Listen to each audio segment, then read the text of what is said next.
ಎಲ್ಲರಿಗೂ ಶುಭೋದಯ.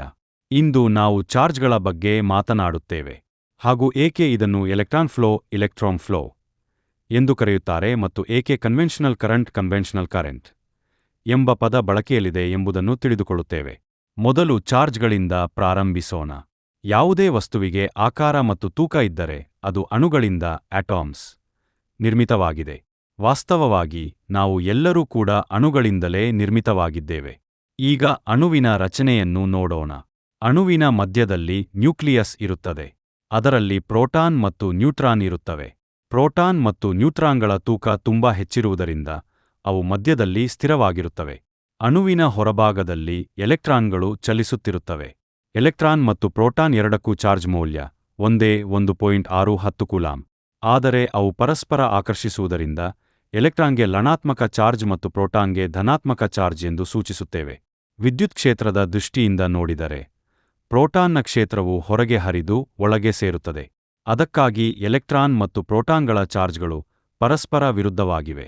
ಈಗ ನಾವು ಗಮನಿಸೋಣ, ಪ್ರೋಟಾನ್ಗಳು ಮಧ್ಯದಲ್ಲಿ ಸ್ಥಿರವಾಗಿವೆ, ಆದರೆ ಎಲೆಕ್ಟ್ರಾನ್ಗಳು ಚಲಿಸುತ್ತಿವೆ. ಯಾವಾಗ ವಸ್ತುವನ್ನು ವಿದ್ಯುತ್ ಕ್ಷೇತ್ರದಲ್ಲಿ ಇಡುತ್ತೇವೆ, ಅಣುವಿನ ಹೊರಭಾಗದಲ್ಲಿರುವ ಈ ಎಲೆಕ್ಟ್ರಾನ್ಗಳು ಮೊದಲಿಗೆ ಬಲವನ್ನು ಅನುಭವಿಸುತ್ತವೆ. ಏಕೆಂದರೆ ವಿದ್ಯುತ್ ಅಥವಾ ಚುಂಬಕ ಕ್ಷೇತ್ರವು ಮೊದಲು ಎಲೆಕ್ಟ್ರಾನ್ಗಳ ಮೇಲೆ ಪರಿಣಾಮ ಬೀರುತ್ತದೆ, ಪ್ರೋಟಾನ್ಗಳ ಮೇಲೆ ಅಲ್ಲ. ಬ್ಯಾಟರಿಯಲ್ಲಿ ಈ ವಿದ್ಯುತ್ ಕ್ಷೇತ್ರ ಹೇಗೆ ಉಂಟಾಗುತ್ತದೆ ಎಂಬುದನ್ನು ಬೇರೆ ವಿಡಿಯೋದಲ್ಲಿ ನೋಡೋಣ. ಈಗ ಇಲ್ಲಿ ಗಮನಿಸಬೇಕಾದದ್ದು, ವಿದ್ಯುತ್ ಕ್ಷೇತ್ರವು ಧನಾತ್ಮಕ ಟರ್ಮಿನಲ್ನಿಂದ ಋಣಾತ್ಮಕ ಟರ್ಮಿನಲ್ಗೆ ಹರಿಯುತ್ತದೆ. ಎಲೆಕ್ಟ್ರಾನ್ ಒಂದು ಚಾರ್ಜ್ ಆದ್ದರಿಂದ ಅದು ಬಲವನ್ನು ಅನುಭವಿಸುತ್ತದೆ.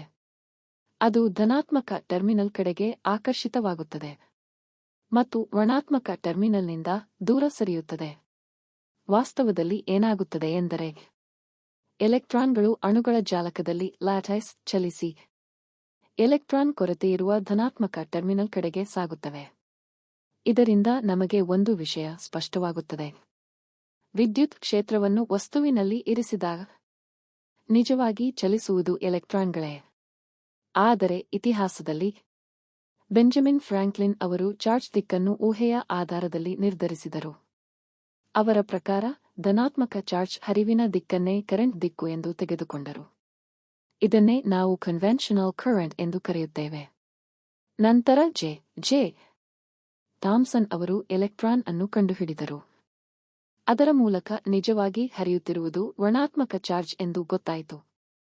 ಅದು ಎಲೆಕ್ಟ್ರಾನ್ ಫ್ಲೋ, ಅಂದರೆ ಕನ್ವೆನ್ಷನಲ್ ಕರೆಂಟ್ಗೆ ವಿರುದ್ಧ ದಿಕ್ಕಿನಲ್ಲಿ ಹರಿಯುತ್ತದೆ. ಇದು ಸಾಮಾನ್ಯ ಬಳಕೆಯಲ್ಲಿ ದೊಡ್ಡ ಸಮಸ್ಯೆ ಉಂಟುಮಾಡುವುದಿಲ್ಲ. ಎಲೆಕ್ಟ್ರಾನಿಕ್ಸ್ನ ಎಲ್ಲಾ ಸೂತ್ರಗಳು, ಉದಾಹರಣೆಗೆ ಓಮ್ಸ್ ಲಾ, ಕನ್ವೆನ್ಷನಲ್ ಕರೆಂಟ್ ಆಧಾರದಲ್ಲೇ ಕಾರ್ಯನಿರ್ವಹಿಸುತ್ತವೆ. ಆದರೆ ನೀವು ಉನ್ನತ ಮಟ್ಟದ ಎಂಜಿನಿಯರಿಂಗ್ನಲ್ಲಿ ಕ್ಯಾಪಾಸಿಟರ್, ಇಂಡಕ್ಟರ್, ಟ್ರಾನ್ಸಿಸ್ಟರ್ಗಳ ನಡವಳಿಕೆಯನ್ನು ಆಳವಾಗಿ ವಿಶ್ಲೇಷಿಸಬೇಕಾದಾಗ ನಿಜವಾದ ಕರೆಂಟ್ ಹರಿವು ಎಲೆಕ್ಟ್ರಾನ್ಗಳಿಂದ ಆಗುತ್ತಿದೆ ಎಂಬುದನ್ನು ತಿಳಿದುಕೊಳ್ಳುವುದು ಅತ್ಯಂತ ಮುಖ್ಯ.